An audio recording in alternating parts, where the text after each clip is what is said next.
6 मई को ग्रामीण विकास मंत्री आलमगीर आलम के सरकारी पीएस संजीव लाल के ठिकाने पर छापामारी कर ईडी ने बड़ी कार्रवाई की है। कह सकते हैं कि ईडी ने उनके नौकर जहांगीर के पास से बड़े मात्रा में पैसा बरामद किया है, यानी 35 करोड़ रुपये उनके ठिकाने से बरामद किया। ऐसे में कह सकते हैं कि आज ईडी के अधिकारी ने संजीव लाल को पूछताछ करने के बाद सीधे झारखंड मंत्रालय लेकर के पहुंचा था, जहां पे 5 घंटे के छानबीन के बाद ग्रामीण विकास विभाग के अधिकारियों से पूछताछ और विभाग के अंदर पड़े फाइलों को जांच किया। जांच करने के बाद लगभग 6 घंटे के बाद अभी बाहर निकल रहे हैं। तस्वीरों में आप साफ देख सकते हैं कि किस तरह से ईडी के अधिकारी संजीव लाल को गिरफ्तार कर अपने साथ लाई थी और यहां से फिर मंत्रालय से सीधे ईडी के कार्यालय ले गए। कह सकते हैं कि ईडी के इसमें ज्वाइंट सेक्रेटरी भी मौजूद है। ऐसे में कह सकते हैं कि ईडी के जो भी अधिकारी यहाँ पर आए थे, तमाम अधिकारी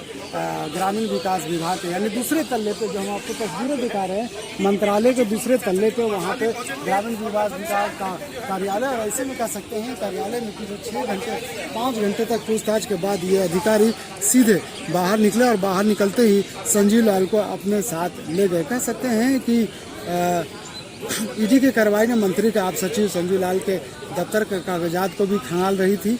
ऐसे में बंद पड़े कमरे में संजीव लाल से पूछताछ की गई और जितने भी वहाँ कर्मचारी मौजूद थे सभी से पूछताछ करने के बाद जो सूचना है कि दफ्तर में रखे करीब 2 लाख कैश भी बरामद हुआ है। इस पर भी पुख्ता जानकारी नहीं है, लेकिन सूत्रों के हवाले से कह सकते हैं कि दफ्तर में रखे 2 लाख रुपया ईडी के अधिकारियों ने कैश बरामद किया। ऐसे में कह सकते हैं कि ये बड़ा मामला है कि जहां पे 6 मई को ईडी का अधिकारी गिरफ्तार करते हैं और उसके ठिकाने पर छापेमारी करते हैं और वहां से 35 करोड़ रुपये बरामद होते हैं। मशीनों को बुलाया जाता है गिनने के लिए। उसके बाद कह सकते हैं कि 5 घंटे के जांच करने के बाद जब उसके दफ्तर में 2 लाख रुपए कैश बरामद होते तो ऐसे में एक बड़ा सवाल उठता है, क्योंकि मंत्रालय का बड़ा जगह है जहाँ पे मुख्यमंत्री से लेकर तमाम राज्य के मंत्री और आला अधिकारी यहाँ पे बैठते हैं और ऐसे में उनके दफ्तर में अगर 2 लाख रुपए कैश मिलते हैं तो ये बड़ा सवाल है।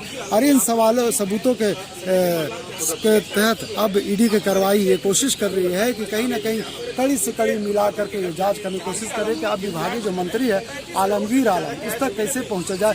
इस पर ईडी की कार्रवाई जो अधिकारी है इसमें लग चुके हैं। कह सकते हैं कि अब इस मामले में जिस तरह से आलमगीर आलम के पीएस संजीव लाल फंसते हुए नजर आ रहा है, ऐसे में कह सकते हैं कि बहुत जल्द अब ईडी का अधिकारी विभागीय मंत्री आलमगीर आलम से पूछताछ कर सकते हैं। तो कहीं ना कहीं हम आपको तस्वीरें दिखा रहे हैं कि किस तरह से शाम को 5 घंटे तक इस मंत्रालय में अधिकारियों के साथ पूछताछ हुई। आपको बता दें कि 6 मई को छापेमारी के दौरान मंत्री आलमगीर आलम के ओएसडी संजीव लाल के घर से करीब 10 लाख रुपये और अगर हम बात करें उनके नौकर के घर से 32.20 लाख रुपये बरामद किए थे। उसी दिन संसद का कह सकते हैं कि उसी दिन ये बड़ा मामला खुलासा हुआ था और ऐसे में कह सकते हैं कि संजीव लाल के जो मामले थे ग्रामीण विभाग से 2023 का मामला था, 10,000 का मामला सीधे 35 से 40 करोड़ रुपये में आकर के बदला है। तो ऐसे में कह सकते हैं कि अब सीधे तौर पर ये देखा जा रहा है कि सूबे के जो ग्रामीण विकास मंत्री आलमगीर आलम